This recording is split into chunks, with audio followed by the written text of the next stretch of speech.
Nah, contoh yang diambil di sini begini. Ketika ada debat terbuka antara Fir'aun dan Musa, saya ulang lagi ya, ada debat terbuka antara Musa dan Fir'aun. Kan Nabi Musa datang ke Fir'aun.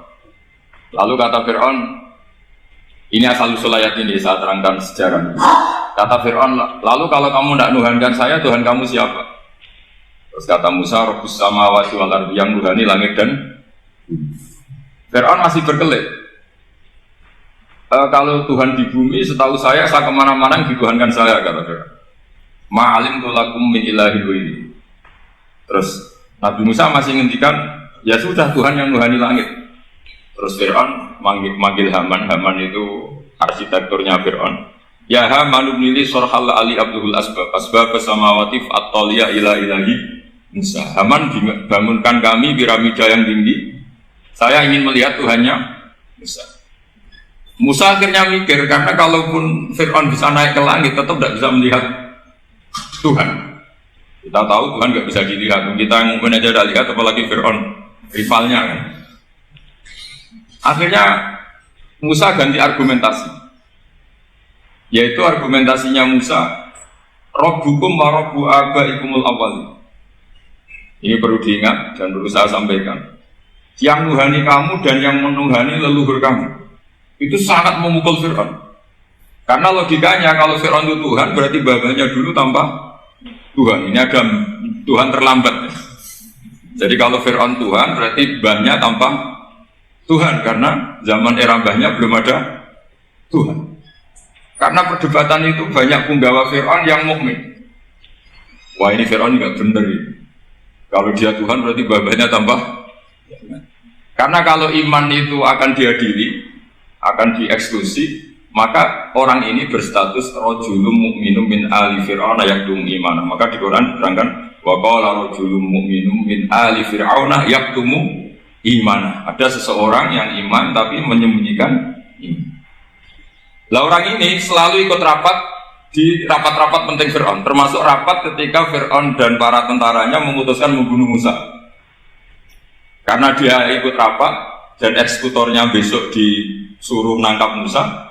Orang ini malam itu juga nemuin Musa, terus bilang innal mal ayat tamiru nabi kaliyak dulu kamu Musa. Rapat tadi malam memutuskan kamu besok dibunuh, maka kamu harus bergegas meninggalkan Mesir.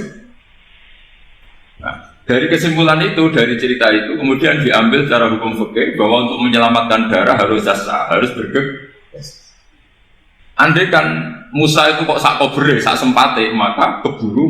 Andai kan ini rojul ini tadi, orang tadi penasihat tadi, kok sak kobre ya, maka berarti Musa terlanjur tertang.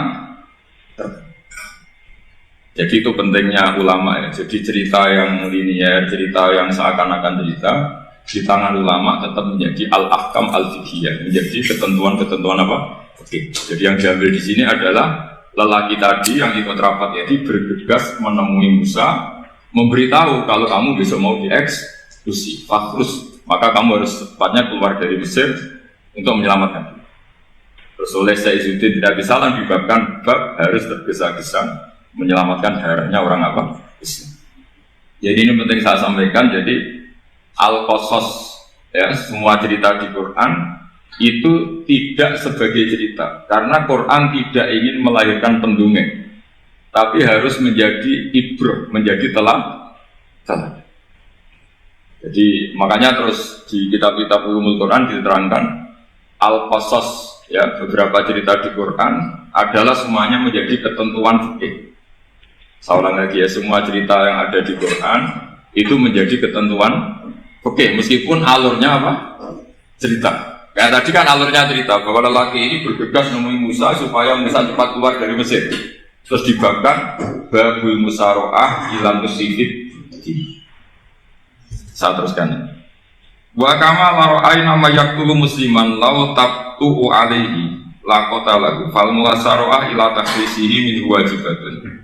Idlaisal unatu mahmudatan fi kulli syai'in falaha mawaqinu tuhmadu fiha wa mawaqinu tudamu fiha wa kadzalika al-musaro'a wal lain wal dhulta wa ghairuhuma.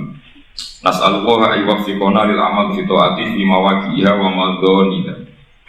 Terus cara berpikir ulama, saya pernah baca dalam satu sejarah ulama besar, namanya Sufyan Ats-Tsauri. Sufyan Ats-Tsauri itu menjadi wali itu gara-gara kalau sholat di masjid itu beliau datang sebelum adzan. Saya ulang lagi, beliau datang sebelum adzan. Ditanya, kenapa kalau kamu datang sebelum adzan? Saya ini gak ingin jadi hamba yang buruk. Hamba yang buruk atau pembantu yang buruk adalah setempe nunggu dipanggil. Misalnya kita tahu majikan kita pasti manggil jam 7.